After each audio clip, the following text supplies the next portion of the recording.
본 방송에서 제공하는 보험 정보는 투자 판단에 대한 조언입니다. 보험, 펀드 등의 가입은 투자자 자신의 판단과 책임에 따라 그 결과가 투자자 본인에게 귀속됨을 양지하시기 바랍니다.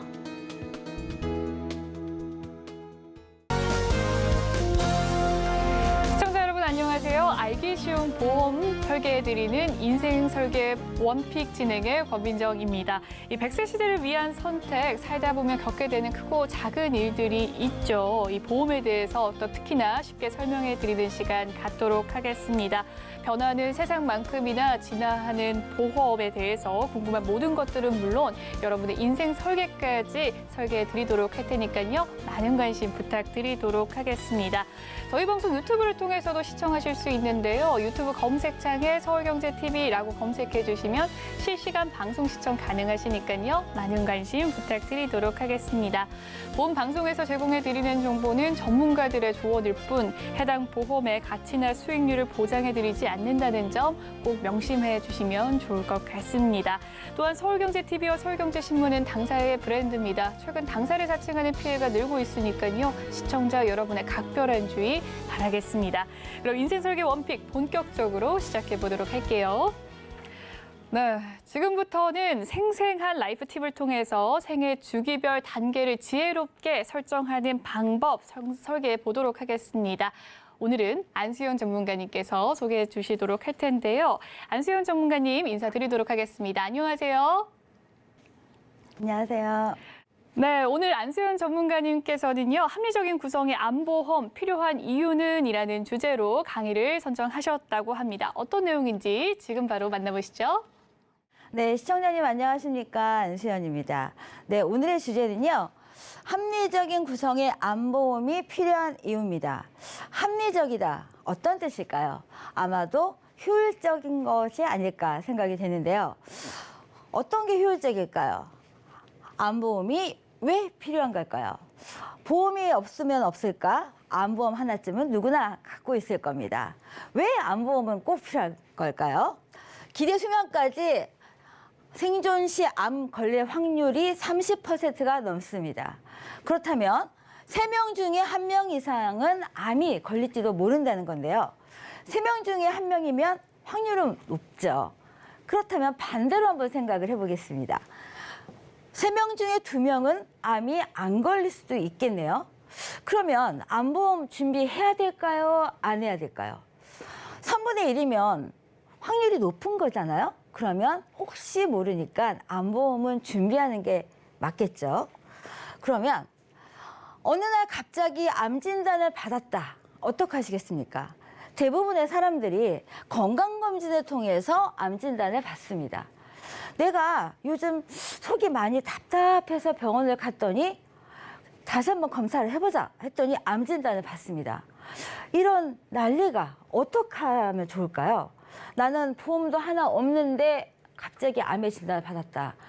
이렇게 큰일이 있을 수밖에 없는데 암이 왜 걸릴까요? 이런 만성 간염 때문에 원인 불명이요 이렇게 많습니다. 암이 왜 걸리는지는 아무도 모릅니다. 하지만 추측컨대 평소의 생활에서 암이 많이 걸릴 거라고 추측을 합니다. 내가 흡연을 오랫동안 했다. 그러면 암이 많이 걸린다라고 담배에 나와 있죠.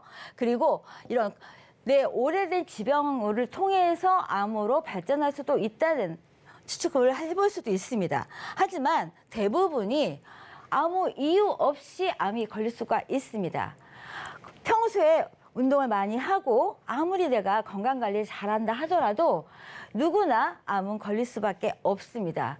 내 세포가 늙게 마련이기 때문이죠. 그러면 우리는 어떻게 준비해야 될까요?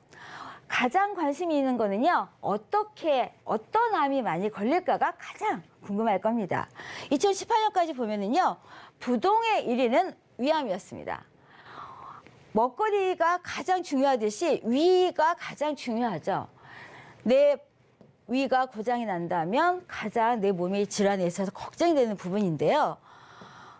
20년 넘게 위암이 1위였다면 19년부터는 갑상선이 위를 제쳤습니다. 부동의 1위를 제치고 갑상선이 1위가 되는과 동시에 전부 다 작년까지는 1인 갑상선을 준비해야 된다. 그래서 갑상선에 대한 암을 준비하기 바빴는데요.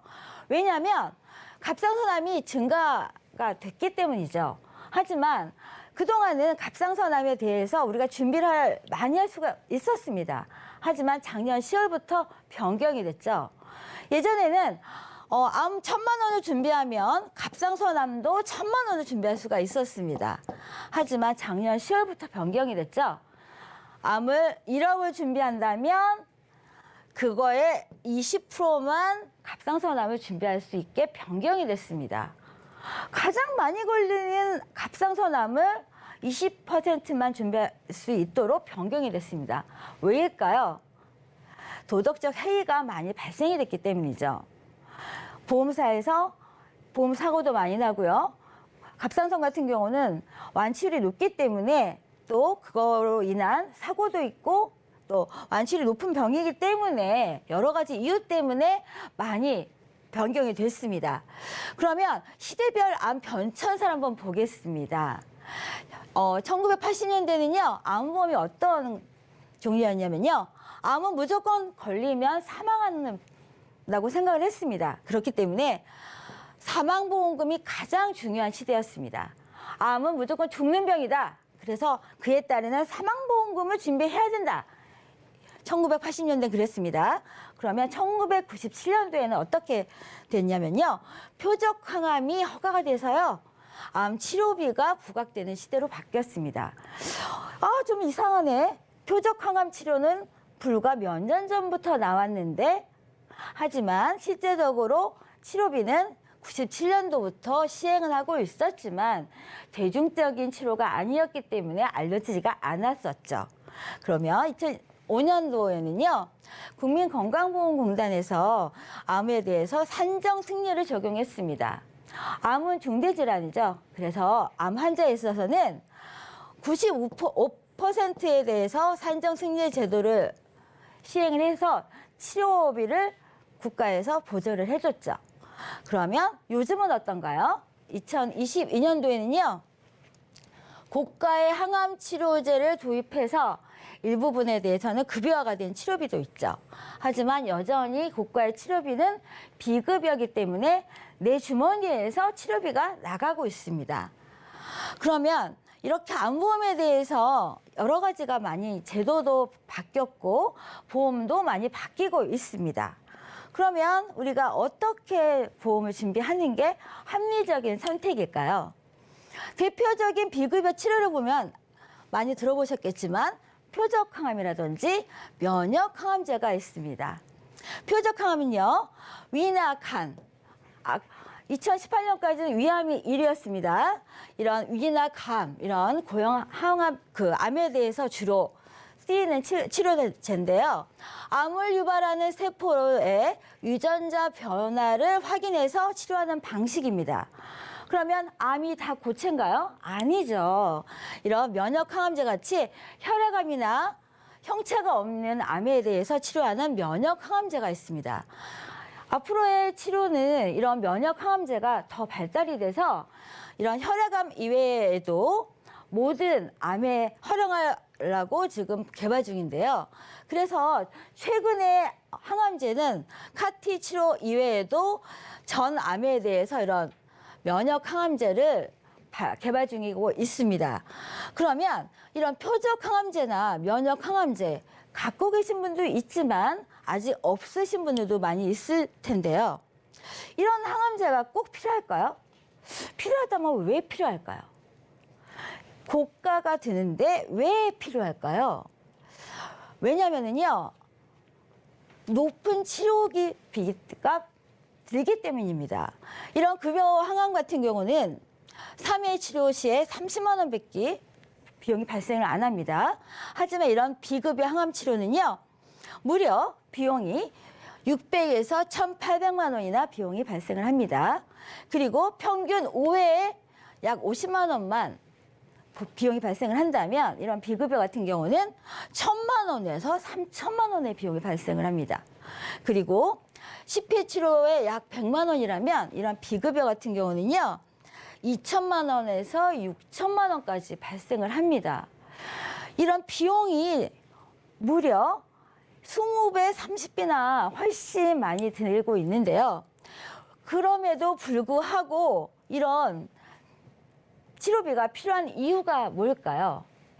왜냐면요, 생존율이 높아지기 때문입니다. 예전에는요, 이런 폐암 같은 경우는요, 거의 사망이 많았습니다. 하지만요, 요즘 같은 경우는요, 5년 상대 생존율이요, 갑상선암 같은 경우는 거의 100%입니다. 1% 정말 예후가 안 좋은 갑상선암 이외에는요, 거의 대부분이 완치율이 100% 되고 있습니다. 그리고 정말 예후가 안 좋다는 폐암조차도 34.7%가 5년 생존율입니다. 그리고 위암도 77.5%, 대장암도 74.3%, 여성이 가장 많이 걸린다는 유방암도 93.6%나 됩니다. 그러면 우리가 치료가 쉬운 이런 갑상선암, 치료가 어려운 폐암, 어떤 것부터 준비해야 될까요? 정답은 둘 다 준비하는 게 맞는 거겠죠. 그 이유는요, 중립자 치료가 등장을 했기 때문입니다. 중립자 치료 들어보셨죠? 작년 기사 내용인데요. 이 중립자 치료는요, 5년 생존율이 30% 이하여서 3대 난참으로 꼽히는 췌장암. 일단 췌장암에 걸렸다 하면 대부분은 이렇게 말씀하십니다. 와, 어떡하냐. 이 췌장암은 정말 나중에 말기 때나 발견하는 암이기 때문에 예후가 정말 안 좋은 암으로 꼽히고 있습니다. 폐암도 마찬가지죠.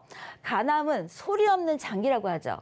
정말 가장 나중에 발견되는 게 간암이라고 할 수도 있는데, 이런 난참으로 불리는 췌장암, 폐암, 간암에 있어서 생존율이 30% 이하였지만 이제 중립자선 치료기가 올해 봄에 들어옵니다. 아직은 봄이 아니죠. 1월입니다. 곧 3월에 서울에 들어옵니다. 이게 작년 기사였는데요. 이제 곧 들어옵니다. 하지만 문제는요, 1회 비용이 5천만 원 이상입니다. 이제는 돈만 있으면 이 난치암도 고칠 수가 있습니다. 이 생존율을 2배를 올 수가 있는데, 내가 이 중립자 치료만 받을 수 있다면 당장 살 수가 있는데, 만약 돈이 없어서 못 고친다면 이것처럼 안타까운 일이 어디 있겠습니까? 왜냐하면 아픈 사람한테 치료제가 있는데 못 고치는 거야말로 가장 안타까운 일일 텐데요. 환자분들에게 여쭤봤습니다. 뭐가 가장 걱정일까? 뭐가? 가장 걱정되는 거는요, 죽는 거, 돈. 하지만 가장 걱정되는 거는요, 내가 치료받는데 안 아프고 재발 없이 완치가 되는 이 치료 과정을 가장 걱정했습니다. 내가 치료받았는데 얘가 또 재발할까? 이런 걱정이 얼마나 되겠어요. 하지만 이 중립자 치료는요, 치료만 할 수만 있다면 잠깐만 들어갔다 놔도 완치가 되는 게 장점입니다.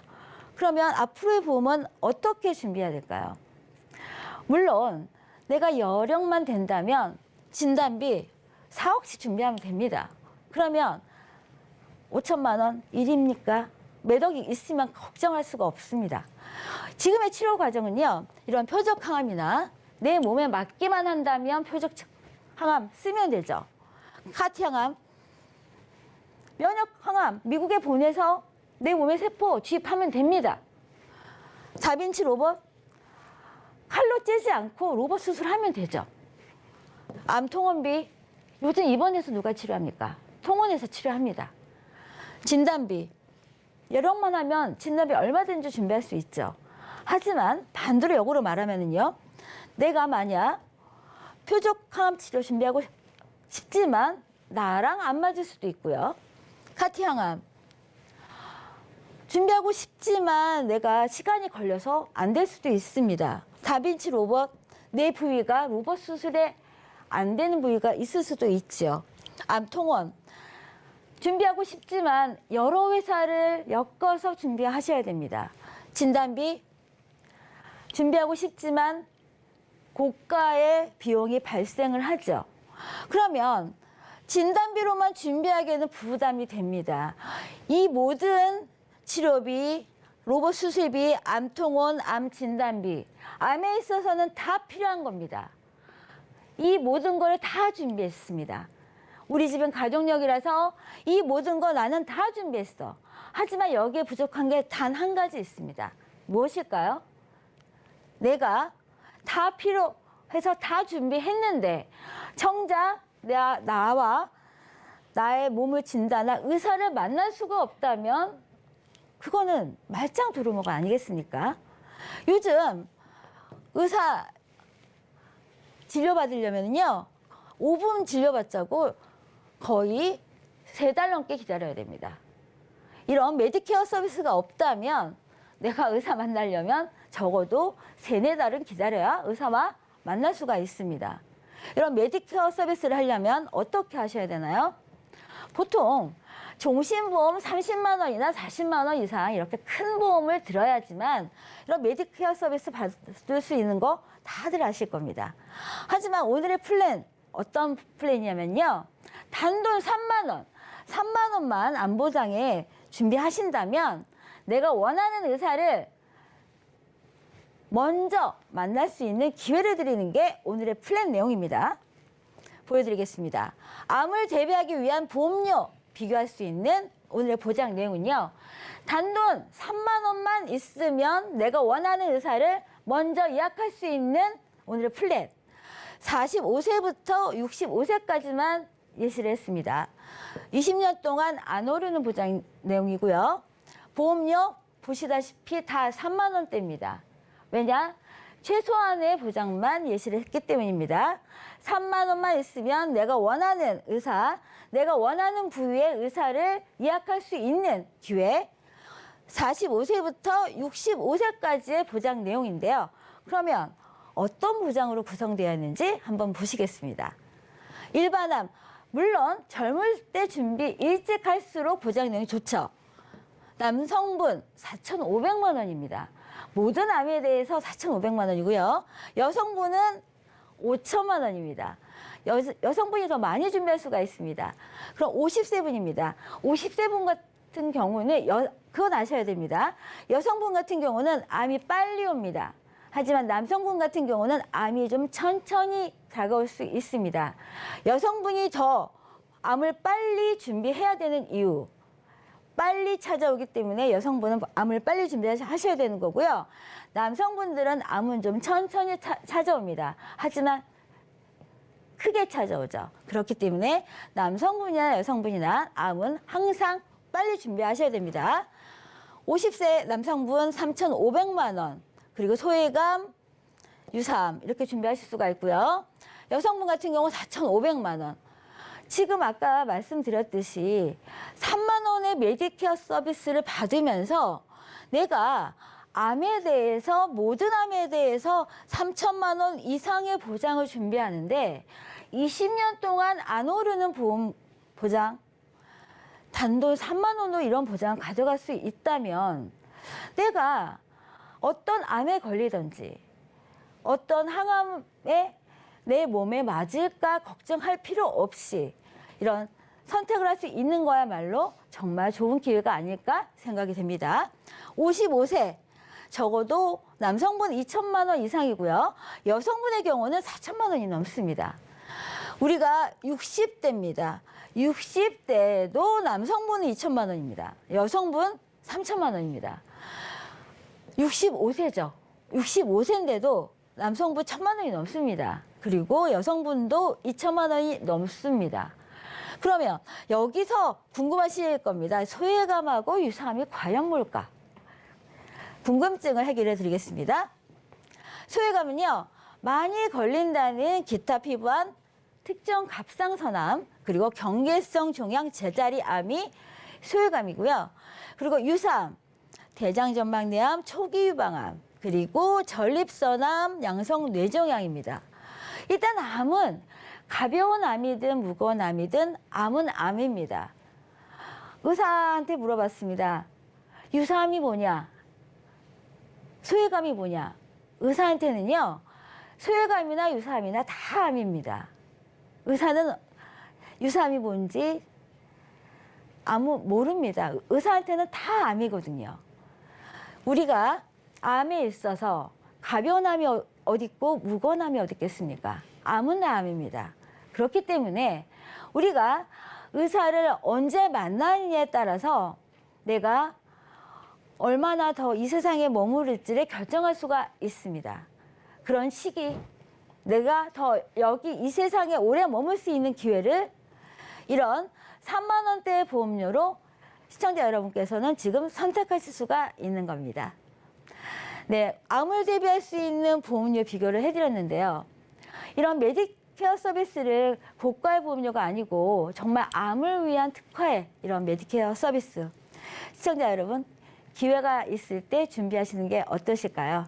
네, 제가 준비한 내용은 여기까지입니다. 네, 암은 왜 걸리는지 아무도 모른다. 이렇게 좀 아무도 모른다라는 말은 정말 불안한 말인 것 같은데요. 이 암보험을 합리적으로 설계하는 방법에 대해서 강의해 주신 안수연 전문가님은 여기에서 인사를 드려야 될 것 같습니다. 오늘 함께해 주셔서 감사합니다. 네, 오늘의 강의 팁 핵심만 모아놨습니다. 화면으로 정리해 보시죠.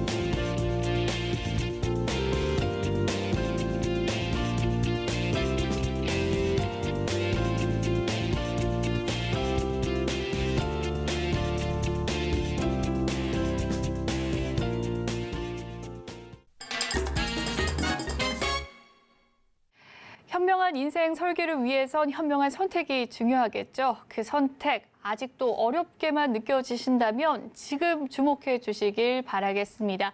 풍부한 인생 경험을 통해서 꿀팁 전수해 주실 두 분의 전문가님 모셔왔습니다. 김경화 전문가님과 최현희 전문가님 오셨습니다. 어서 오세요. 안녕하십니까? 네. 네, 그럼 오늘의 주제 먼저 화면으로 살펴보겠습니다. 오늘의 주제는 미리 알고 대비해야 하는 질병 후유 장애입니다. 여러분은 질병 후유 장애 보험을 어디에 얼마나 활용하고 계신가요? 오늘 질병 후유 장애 보험의 최대 활용법을 김경화 전문가님께서 공개해 주신다고 합니다. 전문가님, 네, 오늘의 주제를 선정한 이유 어떻게 될까요? 네, 이 질병 후유 장애라는 담보가 굉장히 좋다라는 건 아마 많이들 아실 거예요. 그런데 예전에는 정말 가입하기가 어려운 담보가 질병 후유 장애였거든요. 뭐 병력이 조금이라도 있다 손 치면 가입할 수 없는 부분이었는데 요즘 유병자 시장 제가 누차 말씀드리자면 유병자 시장이 너무나 광범위해지고 범위도 엄청 넓어져 가지고 질병 후유 장애조차도 유병자도 가입할 수 있게끔 이렇게 만들어진 상품도 굉장히 많아요. 그래서 이 질병 후유 장애를 엄청 잘 활용할 수 있는 이런 예시가 하나 있어서 제가 리모델링을 해드리면서도 너무나 만족스러웠고 그리고 이 후유 장애에 대한 이런 세세한 부분까지 오늘은 조금 더 자세하게 디테일하게 설명을 드리고자 오늘 준비를 한번 해봤습니다. 네, 그렇군요. 구체적인 사례를 봐야 문제를 확인할 수 있겠죠. 사례 살펴보도록 하겠습니다. 네네. 58세 남성분이세요. 저한테 리모델링을 의뢰하신 분이신데 이분이 건강 염려증이 좀 있으셔서 해마다 건강검진을 받으시는 분이셨어요. 근데 이게 58세 정도 되면 자연스럽게 노화가 몸에서 이루어지잖아요. 그럼 노화 현상에 의해서 몸이 자연스럽게 병이 생기고 싶지 않아도 질병이 자연스럽게 발생이 되는 거예요. 뭐 허리 쪽이 아프다던가 무릎이 아프다던가 아니면 눈이 안 보인다던가 뭐 이렇게 침침해진다던가 자연스러운 노화 현상에 의해서 몸이 어딘가가 나빠지거나 아파지는 거죠. 그럼 이거를 치료하거나 약을 복용하거나 뭐 수술을 하거나 이런 치료 방법들이 생기겠죠. 근데 이렇게 약을 드시고 치료를 하는 이 과정에서 생기는 내 몸의 이 증상들을 모두 다 보험에서 혜택을 받으시면 너무나 좋을 텐데 사실은 그게 쉽지가 않습니다. 이 담보 내용이 꼭 맞아야 되고 질병 코드가 꼭 맞아야 되고 이런 부분들이 있기 때문에 보험을 굉장히 다양하게 잘 준비를 했다고 생각을 하시지만 사실은 정말 보험금 청구할 시기가 딱 되면 뭐 이거는 이래서 안 되고요. 저거는 저래서 안 되고요. 이런 상황이 많이 발생을 하거든요. 그런데 이 질병 후유라는 이 담보 자체는 굉장히 범위가 넓고 발생할 때마다 모든 범위를 내 신체에서 일어나는 이런 이 일상의 모든 일들을 모두 다 커버할 수 있는 이런 담보이기 때문에 제가 오늘 그분한테 리모델링 해드리면서 이런 포인트를 딱 짚어드린 부분이 있어서 우선 말씀을 드리는 건데 이분의 보장 내용 자체가 보험료도 많이 내고 계세요.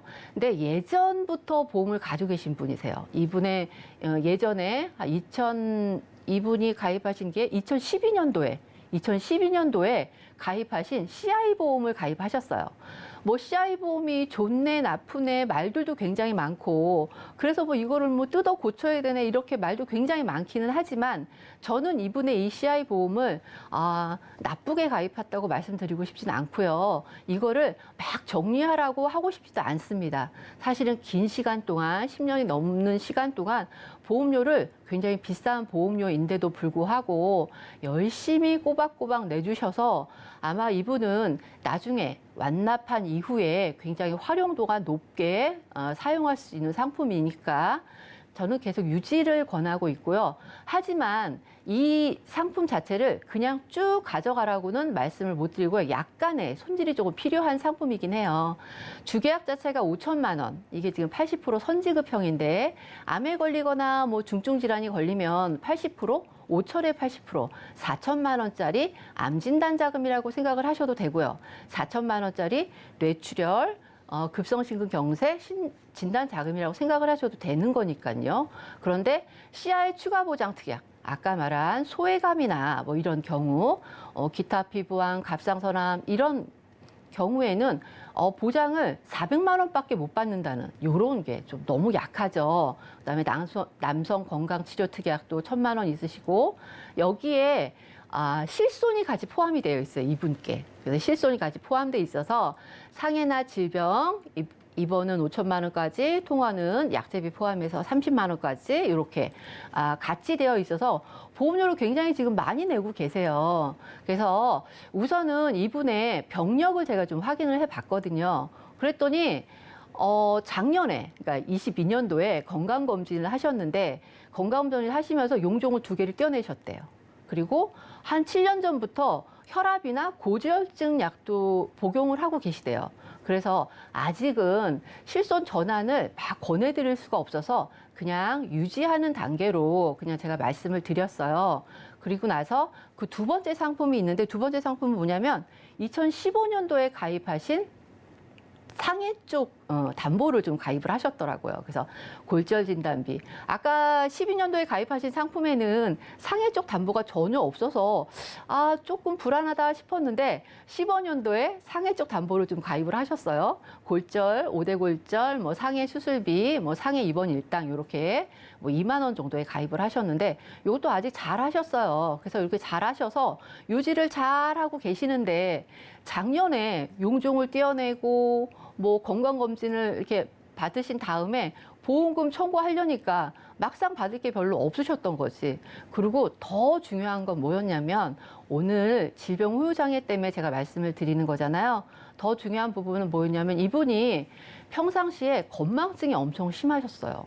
그래가지고 내가 치매가 일찍 오는 거 아니야? 라는 걱정을 하신 거죠. 그래서 이 뇌 쪽 검사를 좀 미리 하신 거지. 치매 검사를 미리 하셨는데 진짜 이 하늘이 무너지는 듯한 말씀을 들으셨대요.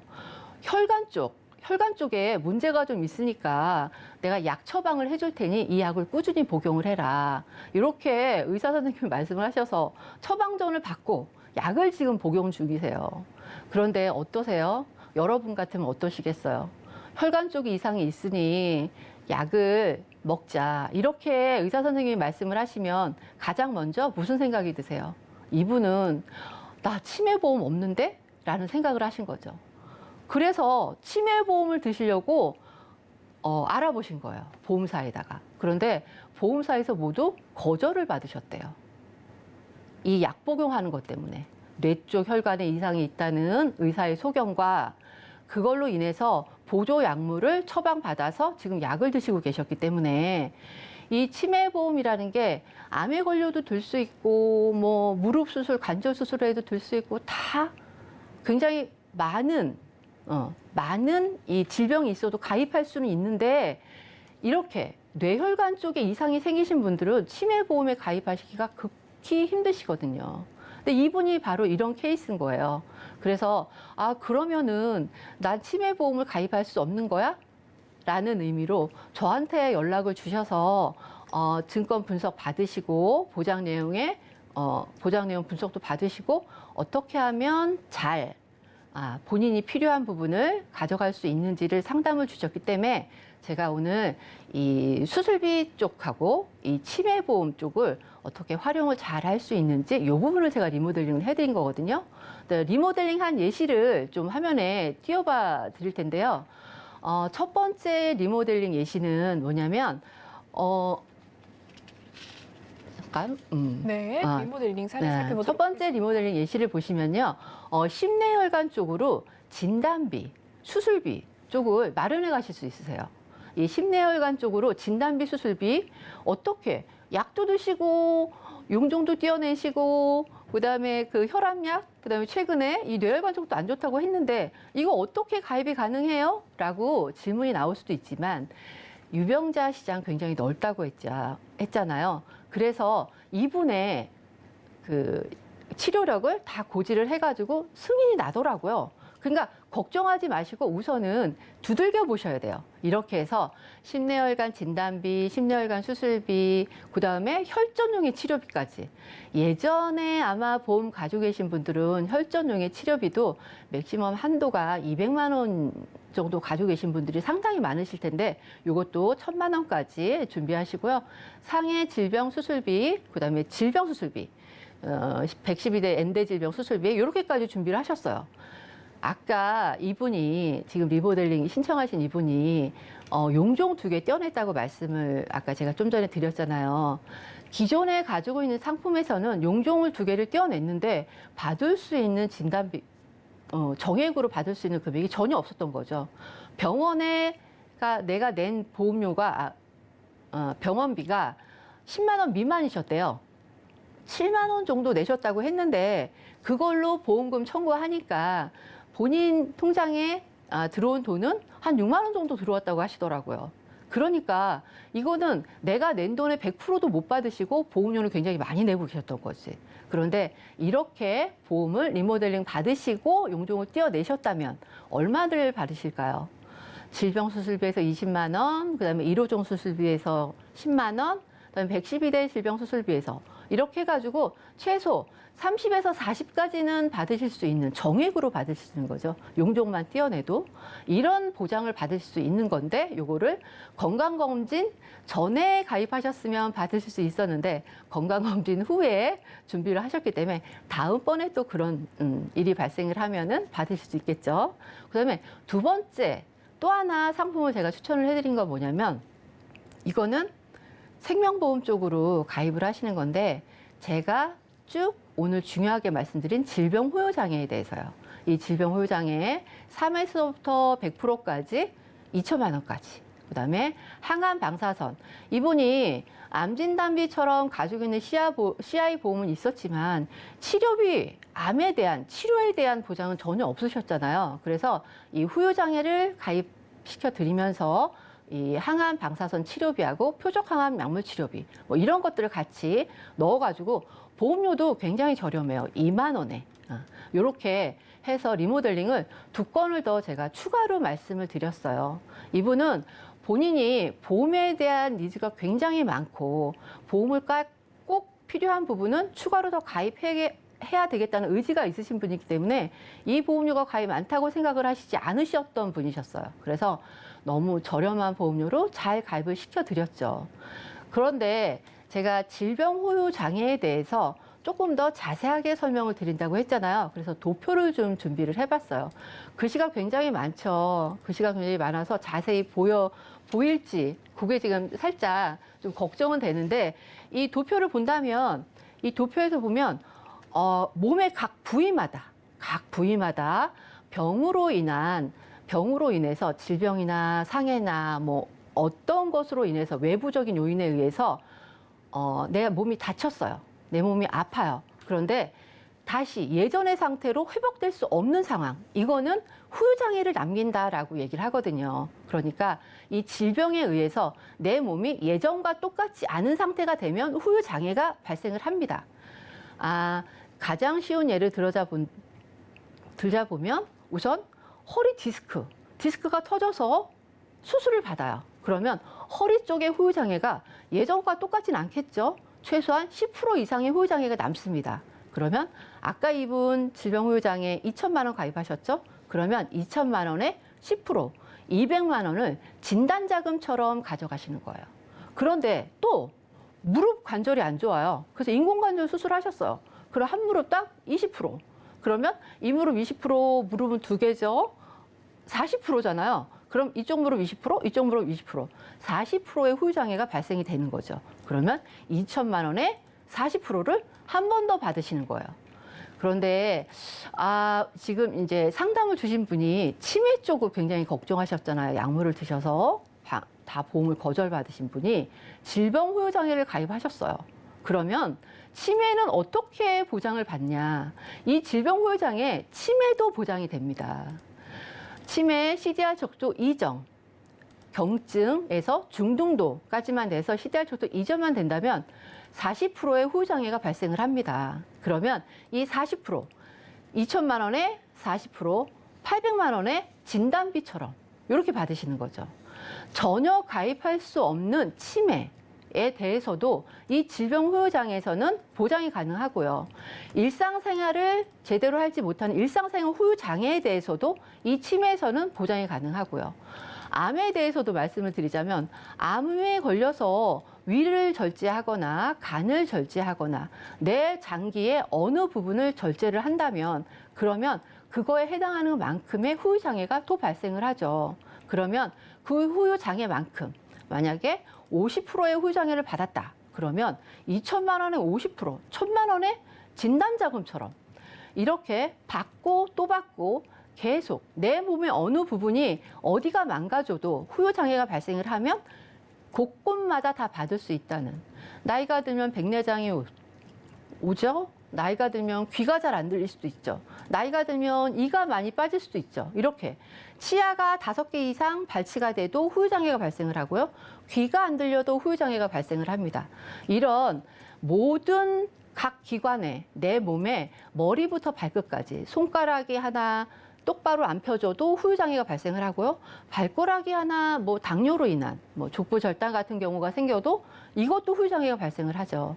이렇게 머리부터 발끝까지 모든 각 부위마다 발생하는 모든 질병에 대한 후유장애를 각각의 프로테지마다 다 받을 수 있는 이런 질병 후유장애야말로 정말로 너무나 보험에서 보면은 완벽한 보장이 아닐까 싶어요.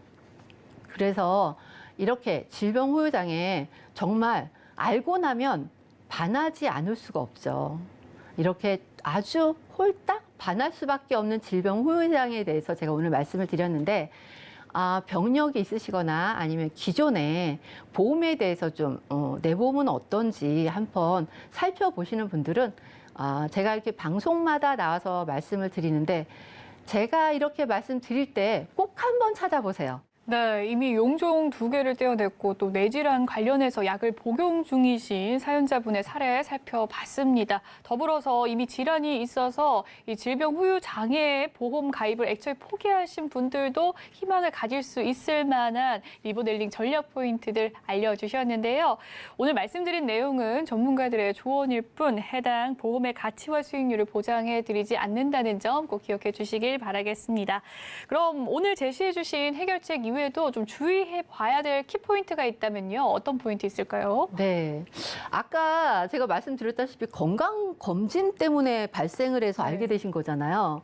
우리 의료보험 때문에도 2년에 한 번씩 꼬박꼬박 건강검진 받으시잖아요. 그러니까 건강검진 받으시려고 하시는 분들은 미리 사전에 보험 한번 챙겨보시고요. 내가 얼마나 혹여라도 용종 하나라도 발견되면 얼마나 받을 수 있나 한번 꼭 챙겨보시고 혹여라도 부족하거나 이런 아쉬운 점이 있다면 큰 금액 아니더라도 보완이 가능하거든요. 그러니까 보완을 좀 건강검진 받기 전에 미리 보완을 좀 해가시는 게 어떨까 그런 생각을 합니다.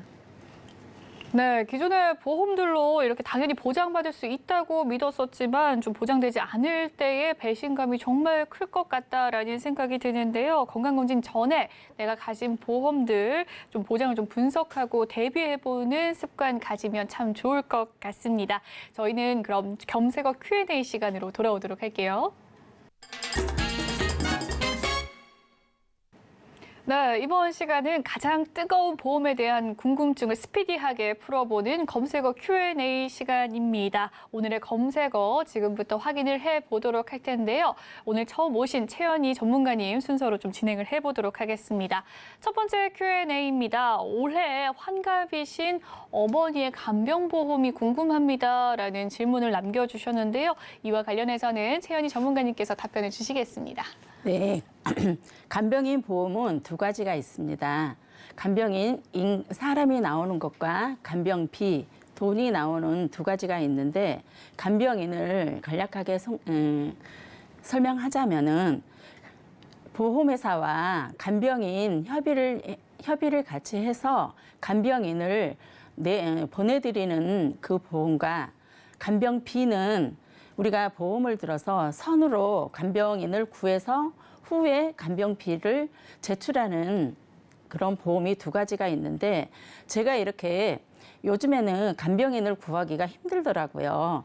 그런데 제가 이렇게 권해드리고 싶은 보험은 간병인, 사람이 나오는 그 보험을 권해드리고 싶습니다. 그렇군요. 역시나 돈보다 사람이다라는 생각이 듭니다. 다음 질문도 한번 살펴보도록 할게요. 네, 다음 질문입니다. 암 진단비와 암 치료비 중 어떤 것을 더 중점적으로 봐야 할까요? 이와 관련해서는 김경화 전문가님께서 답변을 주시도록 하겠습니다. 네네. 암 진단비 많으면 좋겠죠. 네. 그런데 암 진단비가 굉장히 보험료 자체가 굉장히 비싸요. 그래서 우리는 정말 암보험 누구나 다 한 개쯤은 가지고 있는데 막상 열어보면 암 진단비가 보통 2,000에서 3,000 정도 가지고 계실 겁니다. 이게 일반적인 통계적으로 확인해 본 결과인데요. 그런데 암 진단비 2,000, 3,000 가지고는 요즘 같은 치료비가 굉장히 비싼 이런 치료는 받으시기가 되게 힘들겠죠. 아까 강의 내용도 그렇다시피. 그래서 암 진단비만 가지고 리모델링을 받으셔서 높이시려면 굉장히 비용 발생이 많으니까 치료비 담보가 요즘 굉장히 좋은 것들이 많이 있습니다. 통원비도 좋고요. 뭐 다빈치 로봇 수술비도 좋고요. 표적항암 치료비도 좋고요. 그래서 처음에 암 진단비가 전혀 없으신 분들은 당연히 진단비를 먼저 기본적으로 준비를 하셔야 되겠죠. 왜냐하면 암 진단비는 진단 코드만 나오면 바로 지급이 되는 단계니까. 그런데 그 이후에 꼭 우리는 치료를 받죠. 항암 방사선 치료를 받거나 아니면 표적항암 치료를 받거나 수술을 하거나 그러면 치료에 대한 보장도 굉장히 많은 비용이 발생을 합니다. 그렇기 때문에 암 진단비를 2, 3천 가지고 계신 분들은 보완을 진단비보다는 치료비 쪽으로 중점을 둬서 조금 더 준비를 하시는 게 나으시고요. 진단비를 전혀 준비 안 하시고 처음부터 암에 대한 보장을 준비하실 분들 같은 경우는 진단비를 최소한의 2, 3천 이상은 준비를 하시고요. 거기 안에다 치료비를 같이 포함을 해가시면 조금 더 보험료 대비 가성비가 극대화되지 않을까 이런 생각을 하거든요. 그러니까 어떤 게 더 중요한 게 아니고요. 비율을 좀 맞춰가시는 게 좋을 것 같습니다. 네, 일단은 암 진단비 보험이 없다면 암 진단비를 먼저 좀 체크를 해봐야 되는 점이 주목을 해봐야 될 부분인 것 같고요. 있다면 치료비도 함께 좀 보장해 보는 것이 좋겠네요. 다음 질문으로 넘어가 보도록 하겠습니다. 57세 여성인데요. 15년 동안 보험료를 다 낸 종신보험을 어떻게 해야 될지 고민이시다라는 질문 남겨주셨습니다. 관리 방법에 대해서 궁금하신 것 같아요. 이와 관련해서는 최현희 전문가님께서 답변해 주시겠습니다.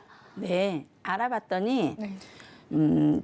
종신보험 만기가 된 보험을 그 저축성이라든지 연금 전환으로 돌려가지고 종신토록 살아 계실 동안 받으면은 좋은 효율적으로 많이 쓰이실 것 같더라고요. 그리고 또 특약적으로 남은 거는 그거는 연금으로 전환했을 때는 그게 소멸되니까 다른 보험으로 그 대체 방법을 해서 연금으로 쭉 계속 타시는 게 좋을 것 같습니다. 네, 그렇군요. 다른 보험으로 대체해서 연금으로 좀 활용을 하는 것이 좋겠다라는 이야기 해주셨습니다. 네, 다음 질문 넘어가 보도록 할게요. 28세 남성분이라고 합니다. 부모님이 실비보험을 어렸을 때부터 가입을 시켜주셨는데 보험료는 36,000원 내고 있다고 하네요. 100% 이 보장을 받는 것이라고 합니다. 이걸 좀 유지하는 것이 맞는 건지에 대한 고민 가지고 계신데요. 이와 관련해서는 김경아 전문가님 답변해 주시죠. 네. 아이고, 28세라 그러셨죠? 네. 28세 남성분이 실비보험 36,000원 굉장히 많이 내고 계시는 겁니다. 그렇군요. 20대 정도 되시는 분들이 실비보험 내시는 금액들 보면 보통 10,000원 선, 10,000원 미만도 가능하거든요. 그런데 이 36,000원이란 큰 금액을 가지고 이분이 혹시 병력이 있거나 어디가 큰 병에 걸렸거나 어디가 많이 아프신 분이라면 이 100% 실손 굉장히 중요하죠.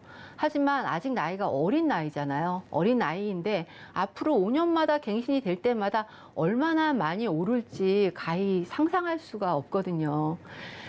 제가 만약에 부모님이 가입해 준 거 굉장히 감사하죠. 그런데 제 아들이라면 어떻게 할까 진짜 심사숙고를 해봤거든요. 근데 제 아들이라면 저는 과감히 전환을 하는 게 어떨까 하고 추천을 좀 드리는데요. 보험료 36,000원, 지금의 36,000원이 중요한 게 아니고요. 5년 후에 또 얼마일지, 더 5년 후에는 또 얼마일지 이거를 생각하면 이게 과연 유지하는 게 맞는지 답이 나올 것 같습니다. 네, 28세에 36,000원 조금 부담이 된다라는 이야기 해주셨습니다. 여기까지 이야기 듣도록 하겠습니다. 본 방송에서 제공해드리는 정보는 투자 판단을 위한 조언일 뿐 해당 보험의 가치와 수익률을 보장해드리지 않는다는 점 꼭 기억해 주시길 바라겠습니다. 그리고 서울경제TV와 서울경제신문은 당사의 브랜드입니다. 최근 당사를 사칭하는 피해가 늘고 있으니까요. 시청자 여러분의 각별한 주의 바라겠습니다. 또 저희 방송, 오늘 방송 또한 서울경제TV 홈페이지에서 보실 수 있는데요. 유튜브 채널을 통해서도 다시 보게 하실 수 있으시니까요. 많은 관심 부탁드리도록 하겠습니다. 저희가 준비한 내용은 여기까지입니다. 다음 시간에도 풍부한 소식으로 다시금 찾아뵙도록 할게요. 시청해주신 여러분 고맙습니다.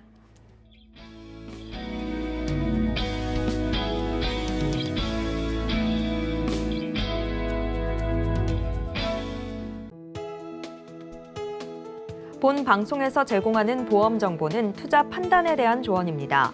보험, 펀드 등의 가입은 투자자 자신의 판단과 책임에 따라 그 결과가 투자자 본인에게 귀속됨을 양지하시기 바랍니다.